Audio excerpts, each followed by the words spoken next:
um, we saw that Berkeley's whole philosophy can be summarized in this one Latin phrase, esse est percipi, to be is to be perceived. And what he means is to exist, a thing has to either be a mind or a perception in a mind. And all perceptions are mind dependent. And I'm not going to read the whole thing again, but look at the last few sentences.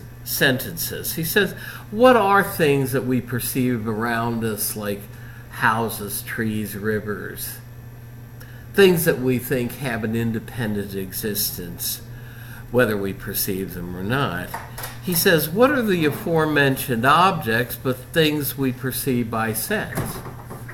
But Berkeley agrees with Descartes and with Locke that what our mind immediately perceives is only its own ideas or sensations. And he brings us out in the next sentence. He says, what are houses, trees, etc., but things we perceive by sense? And what do we perceive, that is by sense, besides our own ideas or sensations? And is it not plainly repugnant that any of these should exist unperceived? In other words, as I said, he sees the qualities of objects, like, say, that table, the solidity of it, its hardness, its weight, its size, its shape, its number, its ability to move in space, but also the black color of the legs, the tan or brown color of the top. Berkeley says, what are all of these but just sensations in the mind? And all sensations are on the same level with something like the sensation of pain.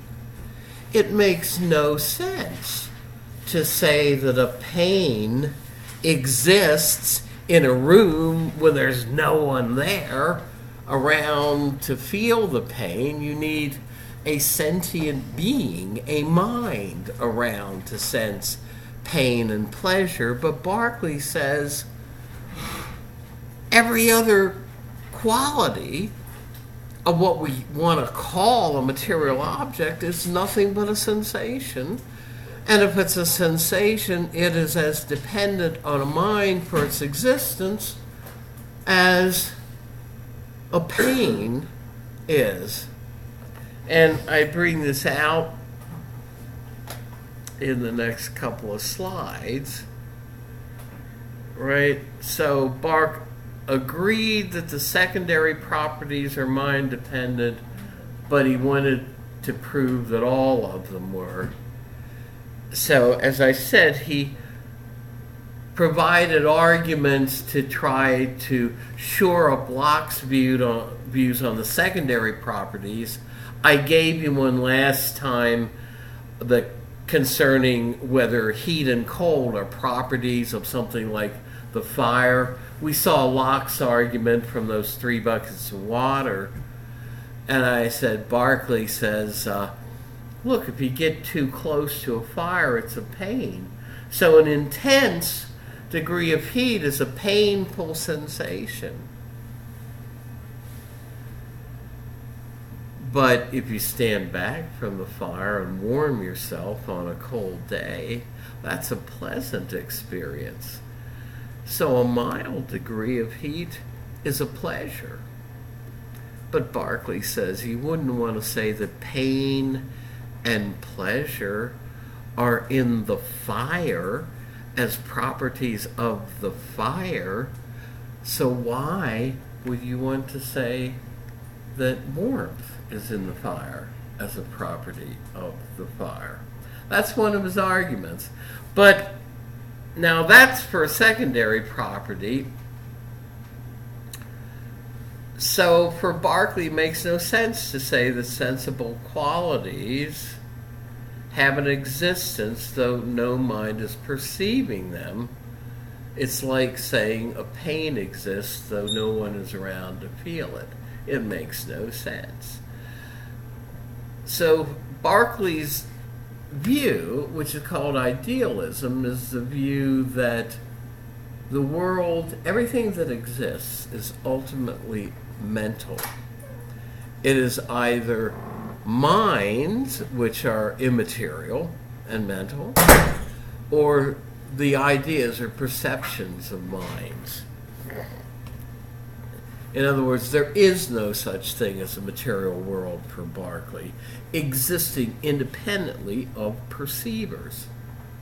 Everything we experience around us is dependent on a mind for its existence, either ours or God's. We're going to get to that in a second. Here's the kind of argument he used to show that we did this at the end of the day last time, but I kind of rushed through it, to show that the property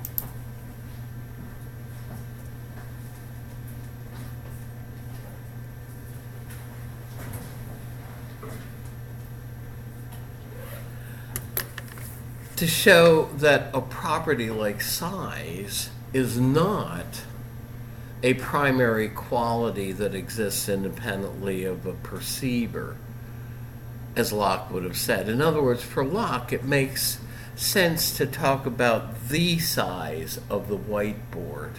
And it also makes sense to talk about the size of a little bug, a dust mite. A dust mite is about the size of a period on a piece of paper.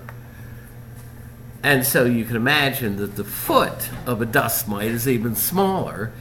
So to us, a dust mite and its foot would be extremely small. But to the mite, it's of ordinary, regular size. Whereas, and if this seems weird, think of it this way.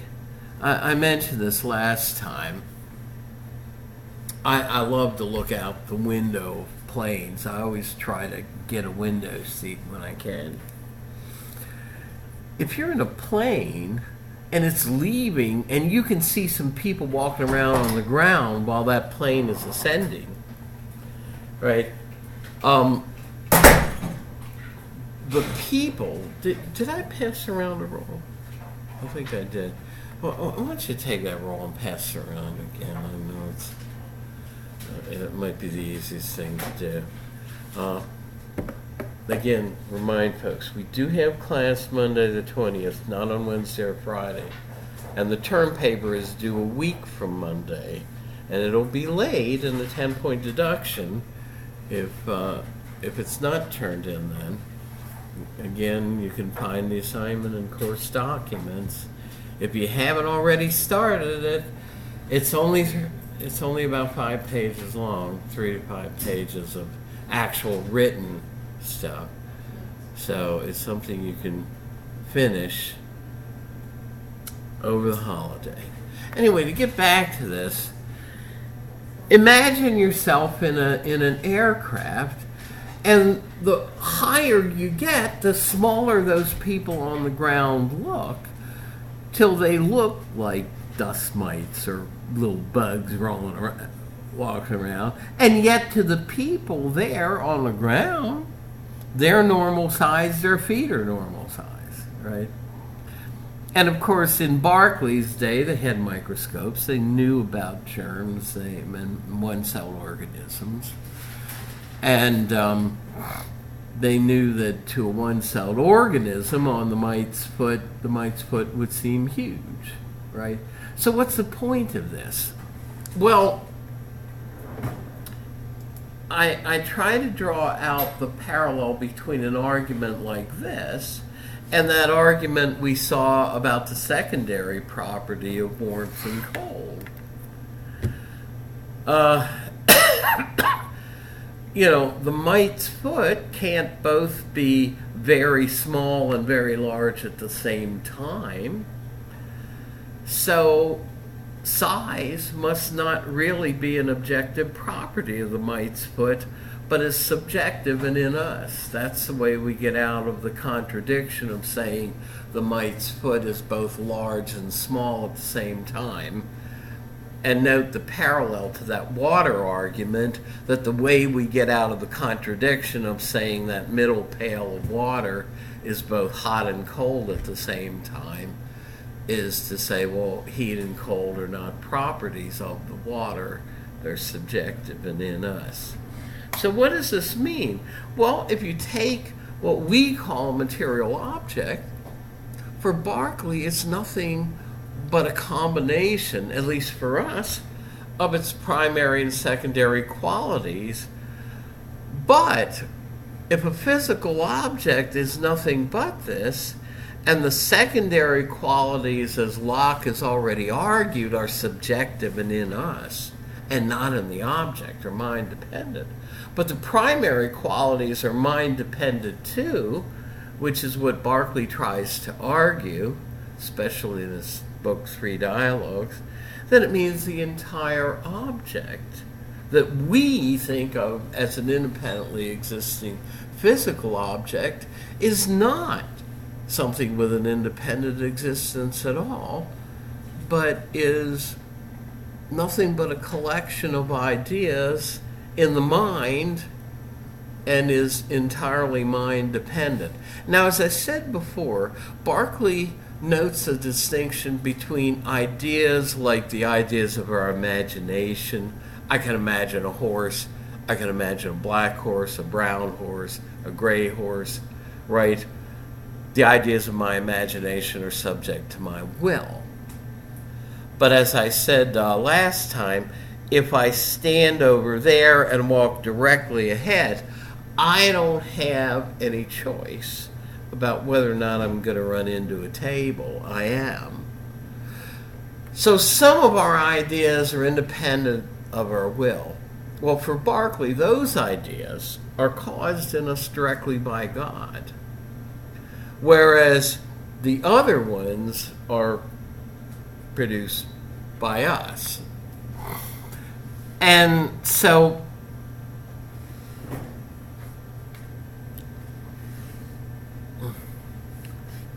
actually, let me back up. So essentially, in Berkeley's view, God is an integral part of things. You cannot take God out of the mix by saying there's an independent material world that exists whether we're around or even whether a God is around. God is needed to guarantee this world for us. This reminds us of the old question, if a tree falls in the forest and no one is around, does it make a sound? Well, that does relate to Berkeley's view. In other words, is there no sound around if there's no perceiver around? But one of Bertrand Russell's philosophy students in the early 20th century wrote a little poem that you have published in your textbook. And it shows how integral God is to Berkeley's system. Suppose we speculated that maybe from a God's eye point of view, there is an independently existing material world. This poem by Ronald Nash, I think that was his name, goes something like this. There was a young man who said God must think it exceedingly odd if he sees that the tree continues to be when there's no one about in the quad. So does that refute Berkeley from a God's eye view? Well, here's the reply in the poem. Sir, your astonishment's odd. I'm always about in the quad. And that's why the tree will continue to be since perceived by yours faithfully, God. Right? So God is around in the forest when nobody else is to perceive the tree make a sound. But one of the amusing things to do is to try to read Berkeley and have him try to convince you that his view is in accord with our normal common sense views of the world. It's not at all, is it? There isn't a one of us who doesn't think that when we pack up that car next week or whatever we do and leave for the better part of a week, and all these buildings are locked up because it's on Thanksgiving break, there is not a one of us who doesn't think that that table and these desks and chairs are going to be here, existing in this room, and that they will be here regardless of whether any person or even regardless of whether God is around to perceive them. But that's not his view. So again, to summarize things, another way Berkeley attacks Locke's view is to say we can't defend the primary-secondary quality distinction.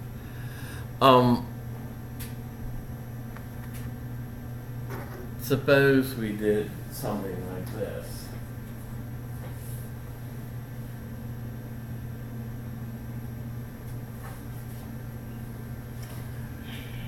There's a square or rectangle that's colored white because I made it on a whiteboard with an orange lining. But anything colored is also extended in space, right? In order to have that white color, it has to occupy space, and yet extension in space is a primary property. Color is a secondary property. Berkeley says we can't separate these even in the mind. The primary-secondary quality distinction requires conceiving of the secondary properties apart from the primary, but Berkeley challenges anyone to, quote, try whether he can conceive the extension and motion of a body without all other sensible qualities like color. And this, I think, is an easy way to illustrate his distinction. Berkeley claims he cannot conceive of something extended in space and moved without also thinking of it as having things like color as well. So if color exists only in the mind, he says, and we can't even separate out in thought the primary from the secondary properties, then it must be that the primary properties are mind dependent as well. What did he perceive as color? Like all potential, like black and white too, or just like the primary colors? Well, I get, I mean, he would have thought that colors are what we label them to be, but again, they're just private subjective experiences. So you get back to this claim of, well, if all I'm acquainted with is my own subjective experience, what if what I label white is what somebody else labels purple or red or blue? That we're having the same or a different subjective experience. But anyway, although for Berkeley, he wants to say, though, that our experience of the external world is pretty much what we experience it to be. That for him, and I say this right in this slide, he eliminates Locke's gap between the world as I perceive it and the world as it is. For Locke, we do perceive the world, not for Locke, but for Berkeley, we do perceive the world exactly as it is. But there's a catch. And the catch is what we perceive is ultimately mental. Nothing we perceive is material. So the world is exactly as we perceive it to be, but it's ultimately mental.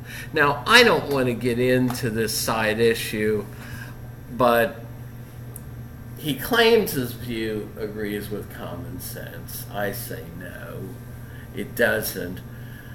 But also, he's got a problem. If he wants to hold that everything is as we perceive it to be, what does he do about things like optical illusions? The old bent stick in the beaker of water. You know, you put a ruler in a beaker of water and it looks like it's bent and you take it out. How does Berkeley explain optical illusions? It's not easy for him to do.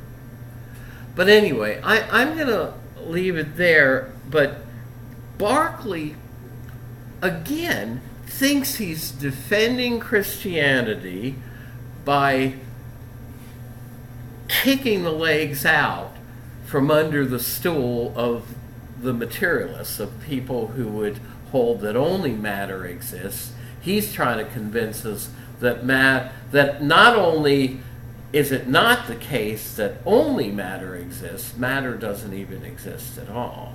Yeah. But his first point is validated by a second point in which it is harder to disvalidate than the first one. The second point is basically that even if nobody's around, if everybody dies, if everything dies, then that's still God to conceive the material world. And you can't say that that's a non-valid point unless you validate that Christianity in the whole is a sham. Yeah. Well, no. Okay, this is a tangent I don't want to get off on, but in that popular book, Three Dialogues, one of the things that Berkeley, remember, this is a very devout man, became a bishop in the Church of Ireland. One of the things he wrestles with is trying to reconcile his views with the views that seem to be presupposed in the Bible he claims to adopt, because the Bible seems to talk about things as if there is a real independently existing material world, whereas Berkeley's view is against that. So he's got a problem, and he tries to deal with it, of trying to reconcile the Christian scriptures and what seem to be presupposed as their view, the view of the world in the scriptures, with his own philosophy. Was he Catholic?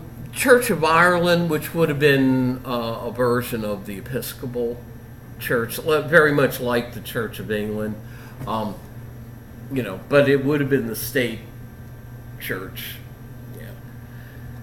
So at any rate, Berkeley says, in spite of the fact that I am trying to convince you that there is no such thing as a material world, I am not a skeptic.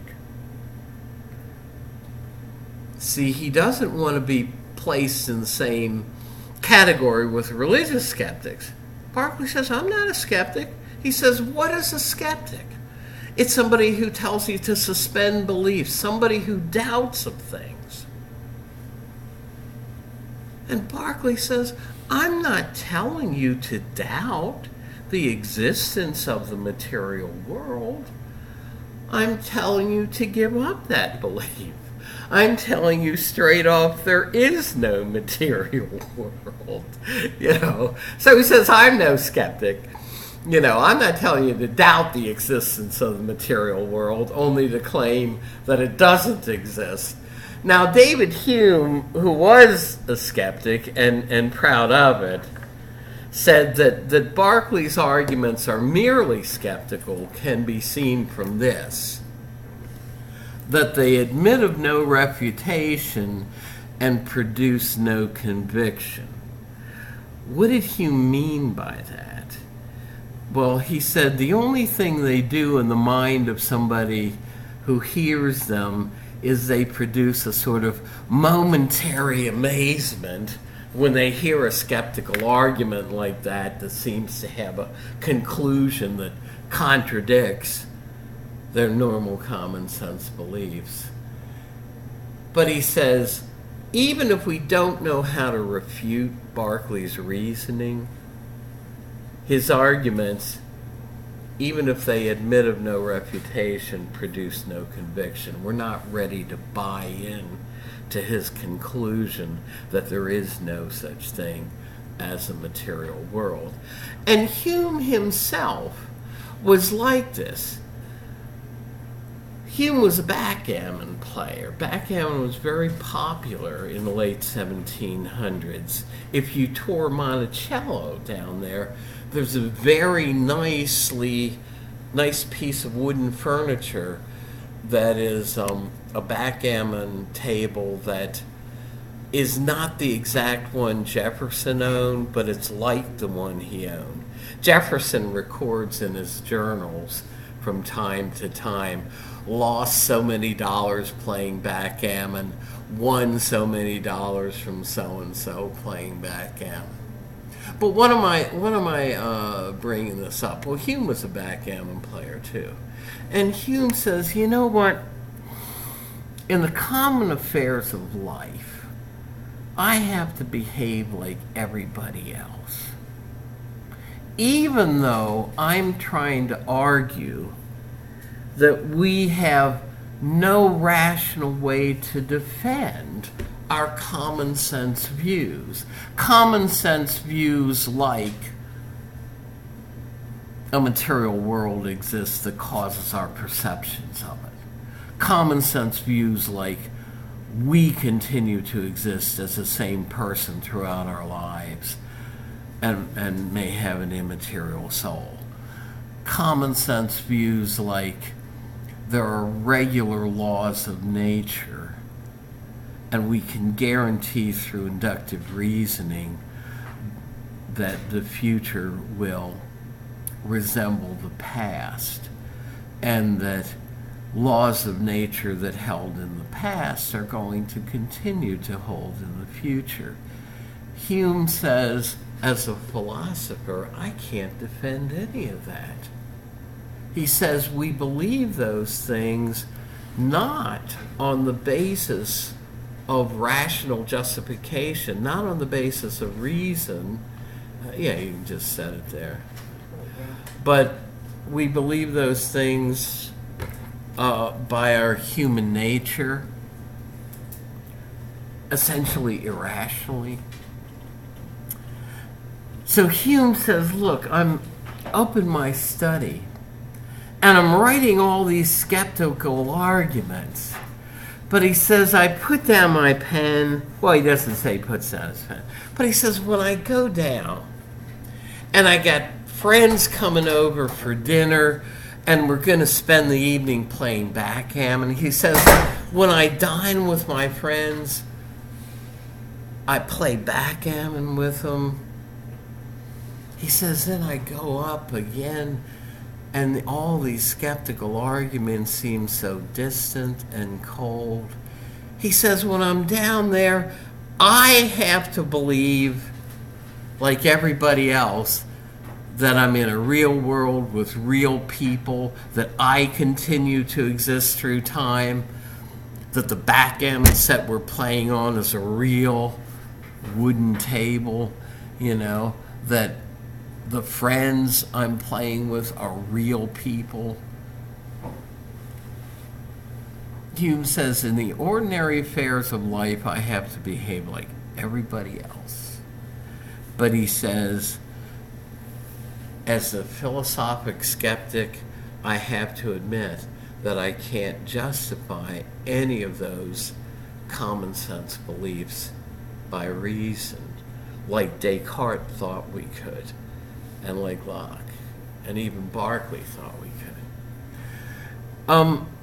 Now, I want to just touch on the real basics of Hume's view, and this is probably all we're going to do with them. We saw for Locke, idea was a technical term for what our mind is immediately acquainted with, right? An idea for him is whatever is the object of the understanding when we have any awareness or thought, right? It's a directly perceived object. Hume says, you know what? We really need to make a distinction in what Locke is calling ideas. And Hume makes a distinction between the sensations we're immediately getting when we experience something, like the sensation of white I get when I look at the whiteboard over there, or the sensation of hardness I get when I feel the edge of this audio-visual cabinet. He says those are direct impressions. But he says, I also have copies of those impressions in my memory, and I can manipulate them by my imagination. In other words, take that rose over pictured, right? If I'm looking at it, I have an impression of it. But even if I didn't have a monitor in front of me, right, I can look away from it or close my eyes, and I can picture what that rose looked like. So I have, now that copy in my memory of what the rose looked like, that memory picture of the rose, if you will, is what Hume refers to as an idea. So he reserves the word idea for just copies of sensations. So he's saying, well, okay, all right. So he's making this little distinction. So what's the purpose? What's the point here? Well, Hume's an empiricist. To have a clear idea of something, we need to be able to trace what we have an idea of back to experience. And Hume is going to argue that to give you an idea, we know what the word yellow means. We have a clear concept of it. Why? Because I've seen things that are yellow before. My idea of yellow and the word I use to refer to it is something that has meaning for me, because ultimately I can trace my memory copy of what I experienced as yellow back to an impression. And Hume says, as empiricists, if what we claim we know is to be based in actual experience of the world, then any ideas we have need to be traceable back to impressions, actual sense experiences of those things. And where he's going is he's going to say we have no perception of an external material object that causes our perceptions. Remember I said for Locke, we can never get behind our ideas to experience the world directly and compare our subjective ideas of the world with the world. Hume says whether or not our perceptions of what we call a material object are actually caused by independently existing objects in the world that produce those ideas in us, whether they are or they aren't is not something we can confirm one way or another, because Hume says all the mind has present to it are the perceptions. It's sensations and ideas, and we never can get beyond them to confirm whether or not they're really caused by material objects. And we're going to see what he does with other things. So we have a clear idea of something if it's traceable back to an impression, but for Hume, we can't trace our concept of matter as independently existing material substance that causes our experiences of material things like that briefcase, that table, and the desk in here. So he says we ought to be skeptical. Unlike Berkeley, Hume isn't saying that we ought to say once and for all there is no such thing as a material world causing our perceptions. What Hume takes the skeptical view, he says, look, maybe there is, maybe there isn't, but he says there's no way we're ever going to justify that one way or another as a human being.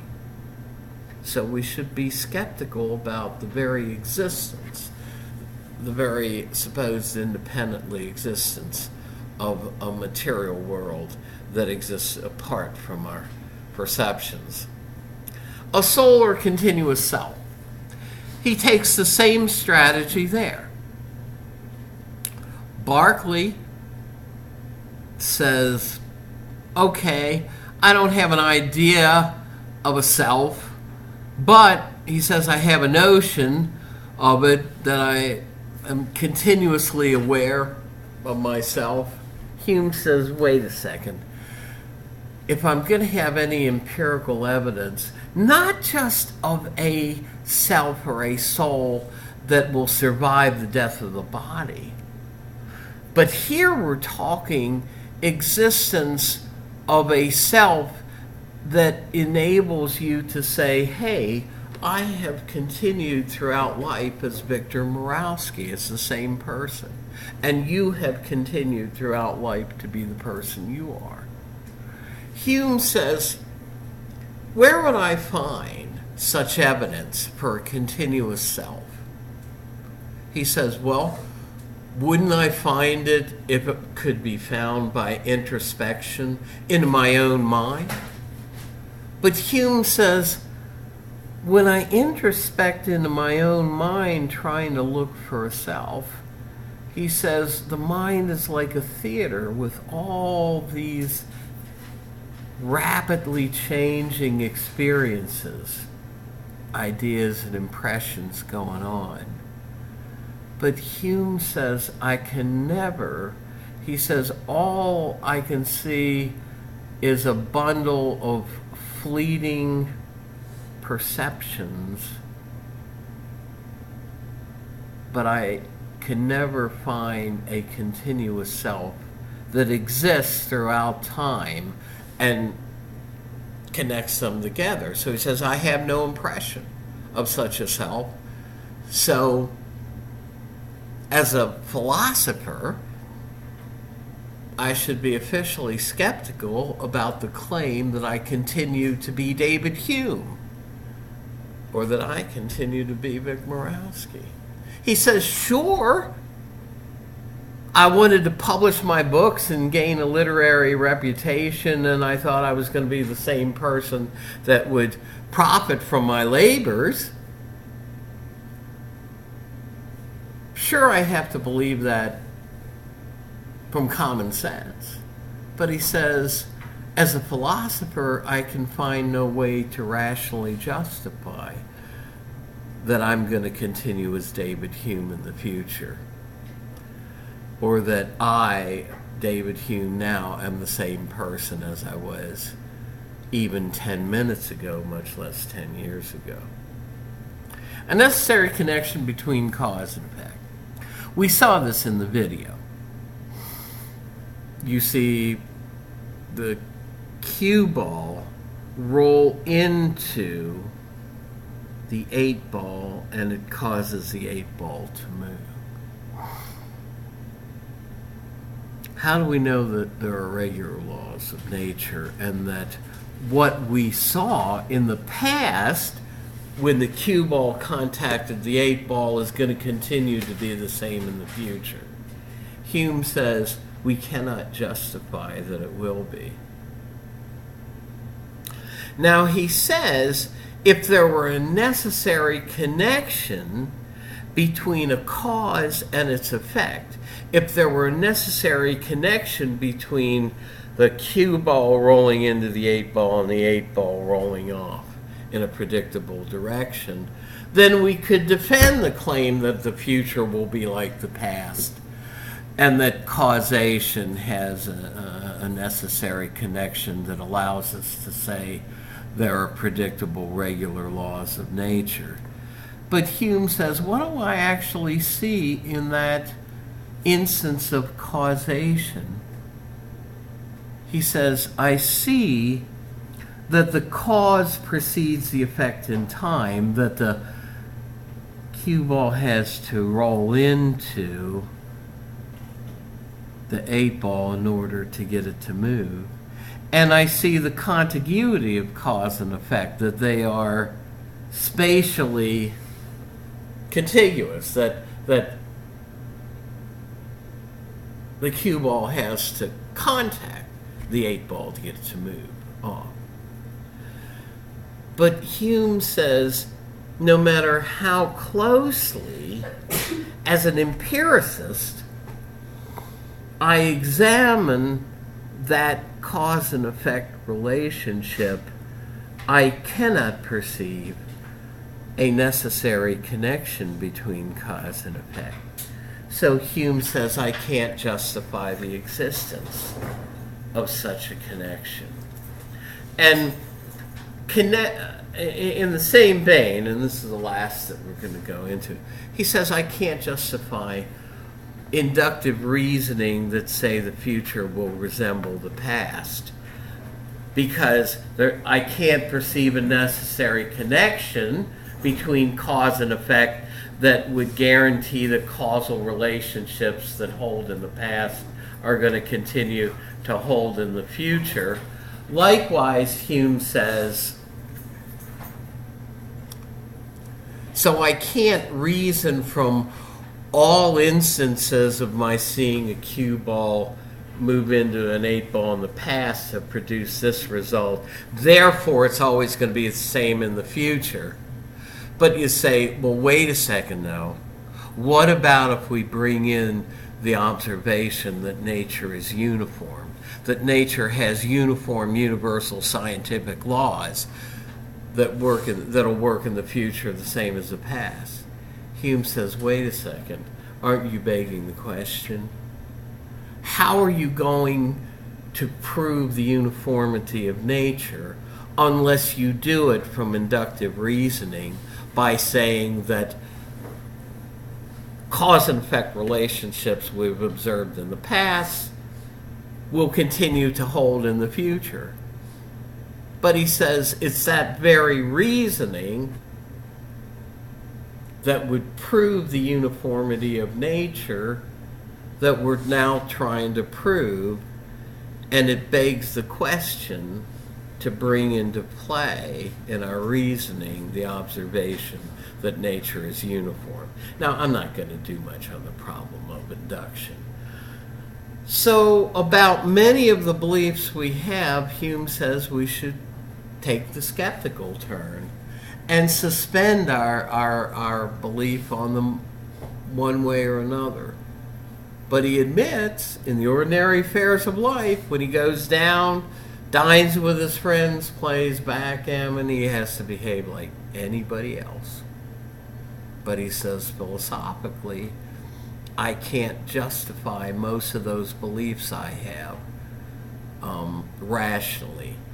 I believe them on the basis of feeling and human nature. So Hume basically says we have these beliefs that we can't justify rationally, and we have them not because we have good solid reasoning to back them up, but we have them on the basis of custom from our society and our human nature, our inner feelings. but we don't have rational justification. So if we're going to experience things, or if we're going to take the rational view of things, we have to be skeptics, says Hume.